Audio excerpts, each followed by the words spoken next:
Good evening, ladies and gentlemen. This is another edition of Viewpoint here on DBS television. And in tonight's edition, we are looking at issues related to education.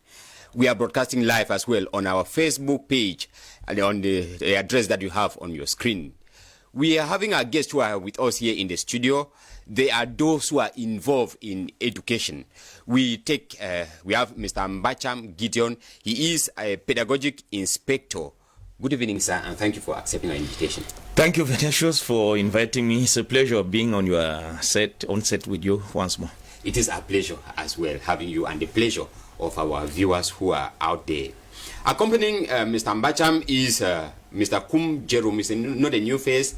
He is a teacher. Good evening, Mr. Kum. Thank you for accepting our invitation. Good evening, Mr. Venetius. Good evening, televiewers and all our student pupils who are watching us right now. It's always a pleasure to answer present in your program. Thank you so much. It is our pleasure, like we say. And we would go straight away to part one of the program to take the questions, the yes and no answer session.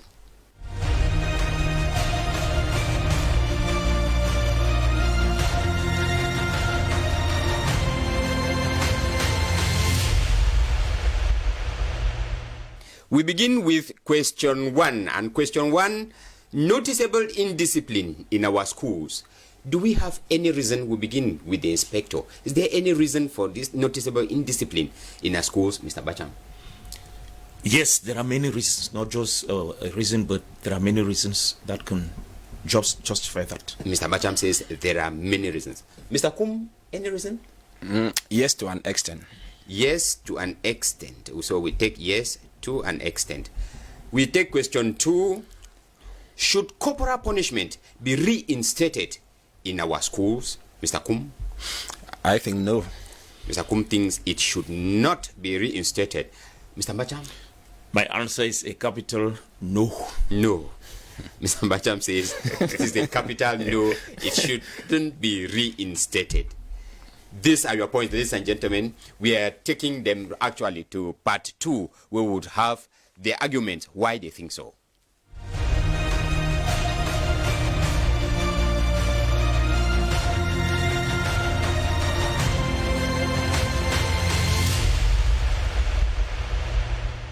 If you are just joining us, you're watching Viewpoint here on DBS television, and we are talking educational issues tonight. We begin by asking the noticeable indiscipline that we have in our schools. We had a case of indecent videos that circulated on social media. From the East region, we had it in Kribi, we had it in Douala, we had a case where a student was killed in Douala. We had a case in Yaoundé where a teacher was killed by a student. We have a case in the West region where a student was caught with knife. We had a case in Yaoundé. There are many of them that we can still count. Indiscipline increasing in our schools. And what we want to find out tonight is this noticeable increase of indiscipline in our schools. Is there any reason? Mr. Kum, you think that there is a reason to a certain extent? Please, we want to hear you tell us this reason and to what extent. Thank you very much, Mr. Venetius, and for this very challenging question and situation which surrounds our schools, society, and community today. Noticeable indiscipline in school is very visible, and a lot of reasons account for that.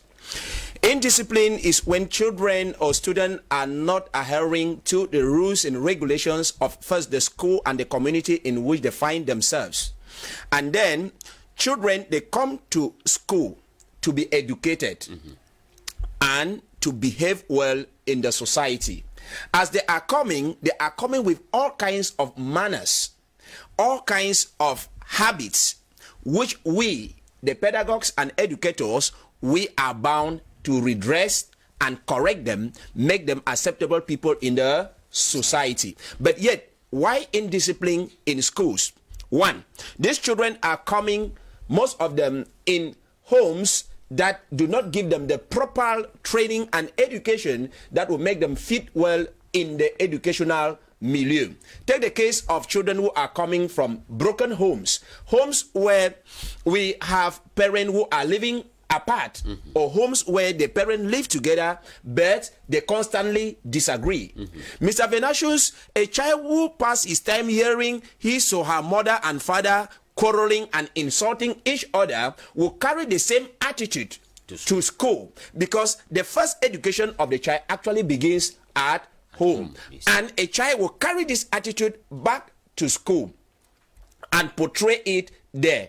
And we see many children who are very loose at home, and then they watch funny films like Catch, like this WWE heavyweight champion, and then they will like to imitate it in the school milieu, because most of them, they mingle and then they associate with their friends in school. So the first aspect that contribute to indiscipline in school is not emanating from the school itself, but from the background, home background. Next, the environment of the school also contributes to indiscipline in school. Mr. Venatius, we are in Douala, and you will bear with me that there are some neighborhoods that are noted for notorious insecurity. Yes. I don't want to mention them, but we talk of Makia, Newbell, some of these places. You will see youth who are already consuming drugs. And then, since they are not properly controlled at home, lack of proper parental upbringing in that society, they will carry this attitude of drug into the school milieu and environment. And we know what these harmful drugs are. And then when they begin to control them, they will have to exert or react negatively in the school. Now, why do I say, are there some reason? I said to an extent. To an extent, yes. Yes, children may come with all of these challenges back from home, but it is the duty of the teacher to address the academic, emotional, and the psychological well-being of any child. We're talking about holistic formation here. Yes. Okay. We're talking about holistic formation. So, most indiscipline in school come as a result of what? One, teachers not taking their own duties very serious. You can't tell me a teacher who is smoking maybe in front of children or out of school, because I remember in the Anglo-Saxon system of education, our teachers used to control us even out of school, and we imitate them. So now you will not tell me a teacher who is maybe smoking or drinking alcohol left and right will be able to tell the child he or she is teaching that drinking and smoking is bad. Correct. We learn more by what? Imitation. And we are in the competence-based approach of pedagogy, where we involve children to even do like we do. We do by practice. So most of the teachers, they are not conscious, and some of them, a majority, they are not well trained. Mr. Venatius, I will tell you, there are many guys who are in the educational milieu, in the teaching job, not because they had a call, a vocation. It's just because one circumstance in life made them not to achieve their zeal. They just decide to patch up with education, and they think that maybe having a higher educational qualification makes you a teacher. No, you can have a license, a master, why not even a PhD, and you are not qualified to even teach in class 1. But because of the hard economic situation of the country, and because of the poor system that we inherited from the French, that you are being recruited or qualified to teach in school because of the certificate, the piece of paper you portray.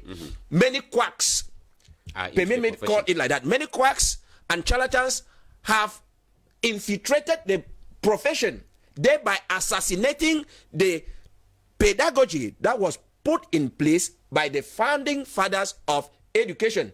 This blame will go back to the proprietors and the proprietresses of private schools. Most of them keep employing their relatives, whether qualified or not qualified, and some of them are incapable to address the needs of the student, psychological, emotional, and even the physical needs. Because I've just said, Mr. Venatius, if you cannot dress properly, you cannot tell a child to dress properly. If you insult people maybe in the school milieu, how will you tell another student? So it will bound to increase the rate of indiscipline. Now, poor manners and communication. We use rote languages to colleagues or to subordinates. This will lead the pupils or the student to copy it, and it will lead to what? Violence, correct, insecurity, indiscipline, and the end result will be what? Destruction of the good moral principles. Another reason for indiscipline in school is the absence of moral education. Religious study should be taught in schools, something which is absent and only takes place in maybe some of the mission schools. Because some of the cases that you cited, a child murdered the friend in Lycée Daido, yes, another one in Yaoundé. I've not heard of a mission school, which means the moral education, moral principles of upbringing are playing a part in the lives of students. Okay. So we call on the government. I thank God inspector is here. You may carry it to the appropriate quarters to reinstate this moral education in our schools. Yes. So much so that we raise a society that is void of hate speech, violence, and indiscipline. Thank you, Mr. Venatius. Mr. Kum, we're talking about moral education, not in our schools. I will tell you that they exist in our school. That is why we have the GCE religious studies as a subject. The question is respecting the presence of this moral education in public public arena. For example, when there's a concours that is launched, you get qualification in this number of subjects except religious study. And one learned Cameroonian of blessed memory, Dr. Bernard von Loon, once indicated that in a system where moral education counts nothing in the studies of the pupil, it counts for nothing in their lives. That is it. And that is why you are talking about the absence of moral education in our, administrative, legal, official setup, so that it should be like a condition. It should be like a condition. All right. And not only taking it as a discipline at the advanced level or O levels, but it should be as a standard that children from all backgrounds, Muslims, yes, Christians, yes, pagans, enemies, they should be bound to work according to these laws. It should be that you can't enter this office if you don't possess these moral principles. Actually, what is good, Mr. Kum, is good. Even if you are a Muslim, what is good is good. If you are not a Christian, what is good is good. So what is good is general. Now, let's take the views of, he's a pedagogic inspector. That's why I wanted the teacher to express his own view first. Then we come to the inspector who inspects you. Mr. Mbacha, you said there are many reasons why we have this indiscipline in our schools. What are these reasons? Thank you very much, Venatius. I will enumerate them, struggling as much as possible to avoid what my colleague has said, so that we gain time for our program that is, first of all, not having much time. Thank you. Let me bounce back to the level of the home, where he too started from. There are many things which happen or fail to happen at the level of the home, which condition how the child behaves when he's out of that home. That is between the home and the school and society as a whole. He already talked so much about the attitude of parents. Let me talk about this. We are living in a world that is invaded now by the new information and communication technology. If parents don't control what children watch on TV, they copy, unfortunately, at their ages, their tender ages, adolescent ages. It's rather unfortunate that what they copy are mostly the negative things and not the positive ones.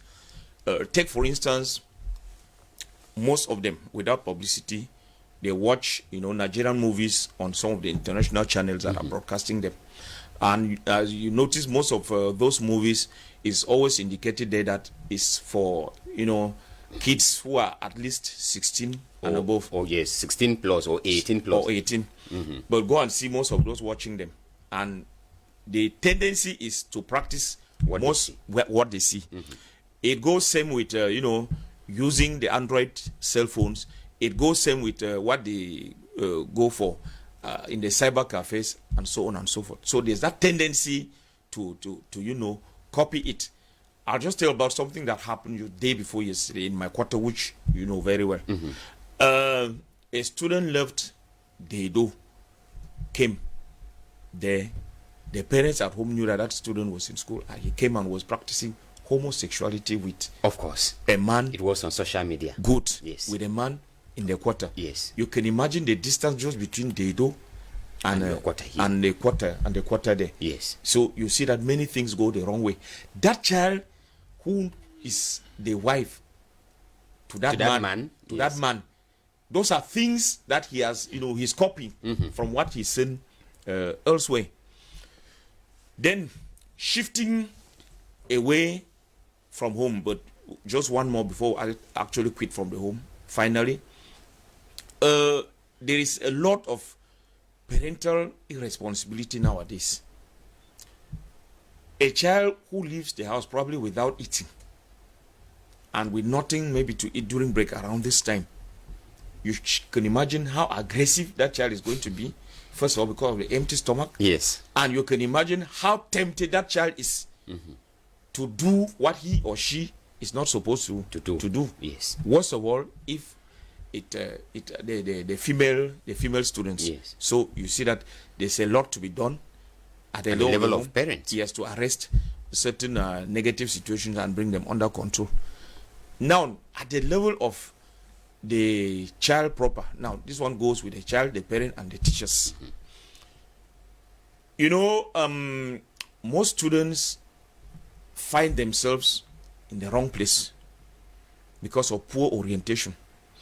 A child who would have been probably a good technical or commercial student, but who finds himself in general education with a lot of reading, is bound to be a troublemaker in that domain, because he or she does not fit himself or herself. They do not find academic satisfaction, because that's one thing many people fail to know.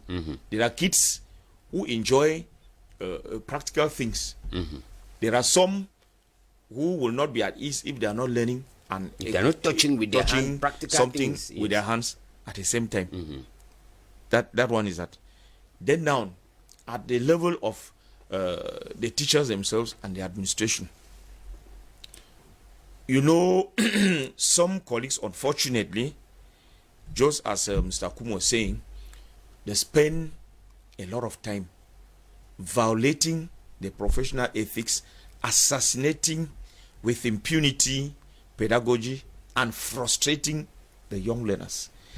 Take, for instance, if you have stigmatized a student or a group of students, and each time you come to class, you say, this one, you are good for nothing. For nothing, yes. You are an empty vessel. You are an empty vessel. Irrespective of all the efforts, you will never pass in mathematics, you will never pass in French, you will never pass in English, you will never pass in this. You've tagged that student. Yes. That student has been tagged, and psychologically, the child is defeated. The child is defeated, and he can't come out of that again. So there is that tendency to develop a revolutionary attitude within him or her. Then, at the level of the administration, just as he said, though he really stigmatized our colleagues and promoters of the private schools, little selection is done. Very little selection. Let's not pretend. It is not everybody who is education material. And even if you are education material, yes, it cannot be for all the levels. Yes. Unfortunately, since the bottom line is what we all know. Yes. Fast ending a living. Fast cash for the school at all costs. Yes. The admission is done anyhow. They take any Tom and Tick, and you can imagine the results. Exactly. Yes. And now, extended a bit beyond that level, the state equally has a role to play. Take, for instance, the economic situation of the country is not of the best. So some students are in school just because parents have sent them to be there. And since they have no choice, they do what they can do anyhow, and so on and so forth. Then I'll learn on this one. It goes slightly back to the parents, though a minority. Some feel that to show that they like the child very well is, making that child or those children, depending on the situation, to live in excessive affluence. Provide everything that the child asks. More than, I'm not just saying everything, provide more than everything. Take, for instance, if students were allowed to go in school in assorted attire. Some would dress more than their teachers. Some probably will be riding in vehicles to school, and so on and so forth. Students like that, what do you expect from them? I remember somewhere a student once insulted a teacher and said, "Please, sir, your salary and your family, you are not up to the tire of the vehicle of my father." All right. That's so you see that it goes in every direction and it cuts across all the levels. Actually, Mr. Bacham, we have it in our situations where even cell phones that you see some of the students having in schools, they are more than what the teachers even have. Exactly. Yeah. All right. Now, we are highlighting these issues, lack of proper informal training, influence of social media, environment of the schools, failure of teachers, lack of training, moral education absent in our schools, poor orientation. All this put together, they exist. All of you, we all know that at the time we were in schools, in primary schools, for example, beating, whipping, corporal punishment was the order of the day. That's why we are moving into question 2 of our program. And you will know that whipping was what addressed or, redressed some of us. You just knew that once there was a cane, order had to reign. Now we don't have that possibility now. Whereas at our time, we had most of these things, except the social media, perhaps except the television and its influences, but we still had broken homes, we still had teachers who were poorly orientated, we still had irresponsible parents, all this coming together. Yet, Mr. Bacham, I begin with you. You don't think that corporal punishment should be reinstated in our schools to curb the rising indiscipline in our schools? Well, I earlier said my answer to that was a big no, if you like. Yes. Or no written in capital letters. Yes. The reasons are obvious. I agree with you. Time passes, things change. I must also adjust to that change. First of all, what are the objectives of punishment? To me, punishment has 2 essential roles to play in a student's life. First of all, punishment should serve as a deterrent. That is, make that kid not to come back to that wayward attitude again. And then the other one is that at the end of it all, that student should learn something. Correctional aspect of punishment. Yes, so the deterrent and then the correctional aspect, as you said. So, when we are talking of corporal punishment, it was useful, but as of now, it has outlived its usefulness for many reasons. The very first one, let us understand that the kids we have nowadays, health-wise, most of them are very, very fragile. Very, very, very fragile. I have not yet seen any medical practitioner who will say that the cure to a disease is that you administer the cure that will kill the disease and kill the patient. Yes. So you will bear with me that 90%, well, let me say 80% of our kids, they have health problems that cannot enable them withstand corporal punishment. That's the first thing. Secondly, as I earlier said, corporal punishment will traumatize a child. So the 2 roles that I said punishment is supposed to play can no longer be felt. Take, for instance, I went to do inspection somewhere. A lady, just because a child came, a few minutes, or after her actually, to class, administered some strokes on the buttocks of that boy. And behold, you can imagine that upon all the time that she spent in the class there, that student did not follow anything because of the trauma. Because of the trauma. So, corporal punishment has outlived its usefulness. There are many ways, many mechanisms of, correcting situation without using a whip. Without using a whip. For instance, if it is an assignment that was not done, because it is often that, if it's an assignment that was not done, why not tell that student to copy it a number of times? By copying, somehow it sticks inside the student's head. The other one, they can dry clean water the heart, and so on and so forth. Okay. So there are many ways. Okay, Mr. Macham, let us take the views of Mr. Kum Jerome. Mr. Kum, when you were in school, primary, secondary, were you often beaten? Of course. Seriously? Seriously, if I miss morning classes at 7 a.m. with the cold, no. You are warm up. You're in trouble. But you don't think that should be reinstated in our system today? Yes. Now, Mr. Venatius, we are building, we call ourselves building the nation, building the kids. And I think that the action of a kid, anthropologically, before it takes place, it is conceived in the mind, the spirit, the soul. So these are the areas of a kid that are supposed to be addressed, because punishment should only come in as a final or the last thing. And the kind of punishment should be what? Correctional punishment, as Inspector rightly said. Let me not go detail into this anthropological stuff. Let me just take a child that you are whipping today. Take your child. You are warming up that child.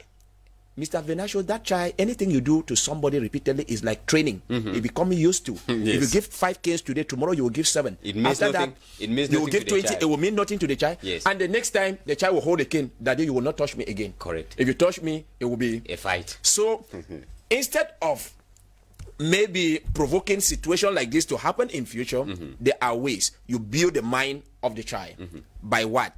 Guided counseling and taking pro-action, because many punishment come up as a result of what? Reactions. Pro-action means you prepare the mind of the kids based on what? The rules and regulations, what you will like, the do's and the don'ts. And then you should be strict. It will limit the rate of punishment. But if you tell a child, go and dig that hole and cover it, it will not solve any problem. So corporal punishment should be strictly forbidden. It goes in many ways. Verbal kind of, verbal traumatizing a kid verbally, that is like insulting, that is like brutalizing in many ways. It should be forbidden. Why? Because it only frustrates, traumatize, make the child to be timid, shy away, and instead reduces the knowledge that he or she was supposed to acquire, because it becomes automatically an introvert. He will be afraid to do anything because of the fear of what? The punishment. All right. Thank you, gentlemen, for your point of view. We are going out with these words from Mr. Kum, that corporal punishment only frustrates, it only, traumatize, and you end up not achieving your goal. The conversation can still continue on our Facebook page. We would activate it directly, and you are free to bring up your own suggestion, what you think about the topic. Ladies and gentlemen, it is here that we come to the end of today's edition of Viewpoint. We want to thank all our technicians for the work they have been doing. We'll be meeting again in any moment from now in the course of the program. Good.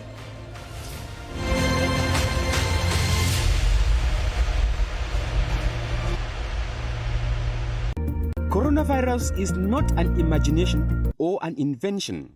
It is a real threat that spares no one. We are already counting so many casualties the world over. The situation is serious, and we individually have the choice to scrupulously respect